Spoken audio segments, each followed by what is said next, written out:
Topic News, c'est tout de suite avec Franck Ramarson, directeur de publication du Courrier de Madagascar. Vous êtes bel et bien dans l'émission Topic News. Franck Ramarson, notre chroniqueur pour cette émission. Franck Ramarson qui n'est autre que le directeur de publication du Courrier de Madagascar. Bonjour Franck. Bonjour Pascal et bonjour à tous nos auditeurs de ce matin. 4 jours de non-travail, mais aussi mouvementé pour certains, mais pour d'autres une logique. Et ce mois de mai, en tout cas, promet beaucoup d'événements quand même, puisque d'un côté, les institutions se forment et s'installent aussi au niveau, par exemple, de la CENIC, si l'on parle des démembrements. On essaie de s'y mettre, mais votre journal d'hier, en tout cas, a été bien clair sur des points bien précis, entre autres ces voitures octroyées aux forces armées, mais également de la répression qui a eu donc à Mbutsatou. Vous avez été assez fort dans vos articles, Franck. 4 jours de non-travail, on met un décret pour dire que le lundi 30 avril est chômé. Alors que partout dans le monde, tout le monde était au travail, à l'usine, qu'on se fiche pas mal de ce que veulent que les entreprises veulent produire dans ce pays, et que nous sommes en pleine crise économique. On ne comprend pas donc ce paradoxe que Madagascar a par rapport, je dirais, à la logique économique. C'est que ici, il y a des dirigeants qui ne se soucient guère que des gens ont besoin de revenus, les entreprises ont besoin de tourner, mais pour des motifs, je dirais, politiques, apaiser l'atmosphère, casser une dynamique de revendication sociale, on décrète que le lundi 30 avril est un jour férié. Donc déjà là, il y a ce que j'appellerais une incompétence, une inconscience de nos dirigeants, donc dans la façon de voir les choses, de gérer le pays. Deuxièmement, vous parlez d'un article d'hier sur la répression. Là, on voit bien qu'avec tout cet amalgame de revendications qui commence déjà à se concentrer vers les secteurs clés, vers tout ce qui concerne les enseignants, les transporteurs, toutes, je dirais, toutes des liaisons. Le corps médical aussi. Oui, donc le corps médical, de peut-être demain aussi les entreprises d'État, pour, je dirais, répondre à toutes ces attentes de ces personnes, de ces gens qui sont réellement en proie à des difficultés journalières pour survivre, c'est le gaz lacrymogène. Et c'est ce qu'on a vu samedi dernier, c'est que donc des parlementaires qui veulent faire leur rapport de la population, la meilleure réponse pour les forces de l'ordre, pour des gens qui aimeraient donc asseoir tout le temps un régime dictatorial, c'est de réprimer fortement. Et malheureusement, parmi les gens qui ont été victimes de cette répression, il y a même un président d'institution. Donc je dirais, où sommes-nous tenants dans ce pays? Et que là, je crois que nous sommes soi-disant en pleine application de la feuille de route, mais là on la viole carrément. Donc cette feuille de route, elle n'existe presque plus alors que... De toute manière, on ne peut plus parler de feuille de route maintenant. On ne peut plus parler de, je dirais, d'apaisement. Maintenant, nous sommes donc dans une atmosphère, dans une spirale de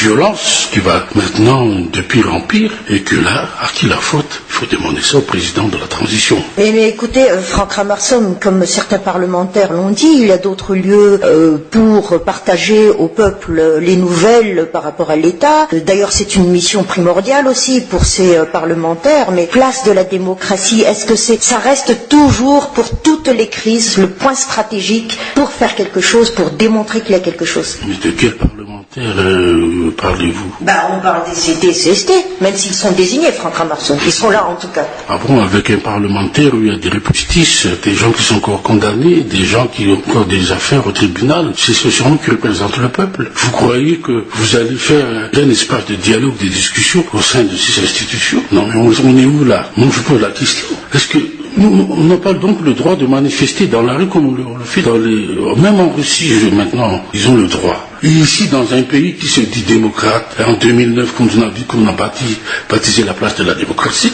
maintenant, quand on est au pouvoir, on se permet de faire de la facétie. Mais tout cela, Franck Ramarson, est-ce qu'on l'a pas déjà vécu? Mais oui, c'est pour ça qu'on ne tire pas les leçons du passé. Ravalman a bien dit aussi, quand il y a eu 2008-2009, quand on a, je dirais, mais là, je dis bafouer la Constitution, que la liberté d'expression fait bien partie des articles de la Constitution. On a dit non, il y a le Parlement, c'est là-bas que vous allez faire. Et alors c'était un Parlement élu en ce temps-là. C'est là que vous pouvez donc discuter des grandes lignes de... Donc pour vous, c'est une perte de temps de ces parlementaires-là qui se réunissent, qui prennent des décisions. Pour vous, c'est du temps perdu. Non, maintenant on voit que c'est du temps perdu. Puisque et de l'argent perdu. Mais bien entendu. Donc maintenant on voit bien on voit bien maintenant qu'ils sont inutiles face à, je dirais, à cette offensive de la présidence et des forces de l'ordre. Ce sont les forces de l'ordre maintenant qui donnent des leçons de démocratie aux politiques.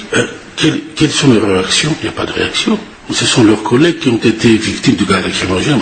Donc, pour Courrier de Madagascar, d'autres partis qui n'ont pas voulu de cette feuille de route a eu raison si on sommes arrivés à ce stade. Non, ils ont eu complètement raison maintenant. Mais écoutez, déjà, on condamne les émissaires de la SADC qui sont venus constater qu'il y a eu des jets de gaz lacrymogène. On parle donc d'atteinte à la souveraineté nationale. Est-ce que les médiateurs de la SADC, qui sont bien inclus, qui sont observateurs, qui sont des gens qui doivent, je dirais, s'occuper de l'application de ces feux de route, et puis on les condamne, on envoie donc des... Je ne dirais même pas si le ministère des Affaires étrangères a réellement signé donc ce communiqué, ce que je doute fort. Mais on veut maintenant, par rapport à un nombrilisme, à une volonté d'exprimer notre insularité face aux Africains, donc on est encore en train de dire qu'on ne traite pas de la même manière la répression ici en Afrique, parce d'ailleurs un officier l'a dit, là-bas vous le traitez en massacrant vos peuples avec des coupe-coupe. C'est quoi ça pour vous? C'est du racisme pur et simple, honnêtement. Ça aurait été plus simple de dire à la SADC, donc stoppez vos actions et retournez chez vous. C'est ce que vous voulez dire, Franck? Mais pourquoi faire autant d'hypocrisie? Maintenant, on a vu donc la réalité des choses. Maintenant, il faut voir quand même comment gérer cette affaire. Et puis, comment expliquer que la veille de cette répression, la veille de cette manifestation, on a inauguré en pompe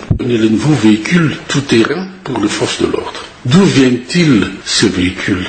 D'où est-ce qu'ils sont financés? Et puis le lendemain, les 30 véhicules sont tous devant la place de la démocratie, pour pimpant neuf devant un peuple qui ne veut que vivre tranquillement, un peuple qui voudrait que l'on, je dirais, soigne cette insécurité. Et non.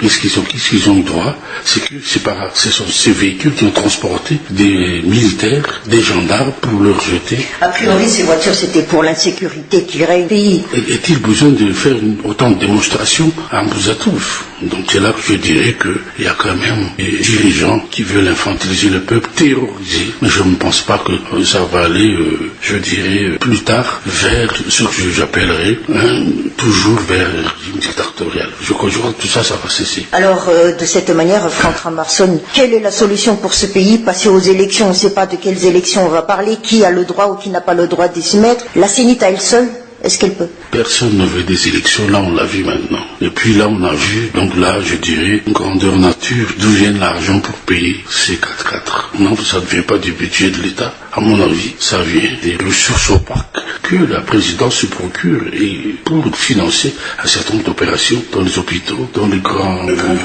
projets, oui. Et que, comme vous le savez, ça vient de la spéculation, des licences pour les grandes mines qui sont, je dirais, placées sur le marché boursier et que, en autorisant des entreprises chinoises à venir spéculer nos mines sur le marché, nous, soi-disant qu'on a demandé à ce qu'on finance des infrastructures.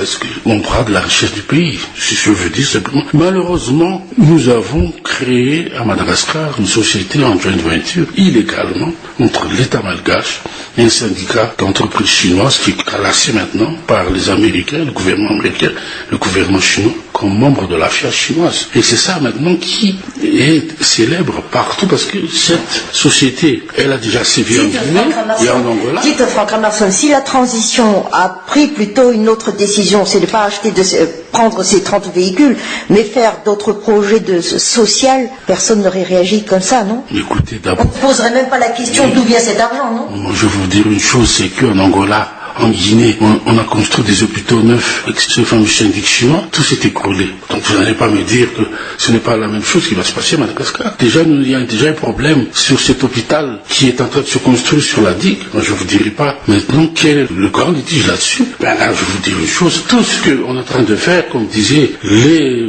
Français, c'est du pipeau. À Choualal, soi-disant qu'on va construire un grand port. Je vais vous dire, je vais vous parier il n'y aura jamais de grands ports. Comme il y a eu en Angola un chemin de fer construit par ces Chinois, ça n'a jamais existé.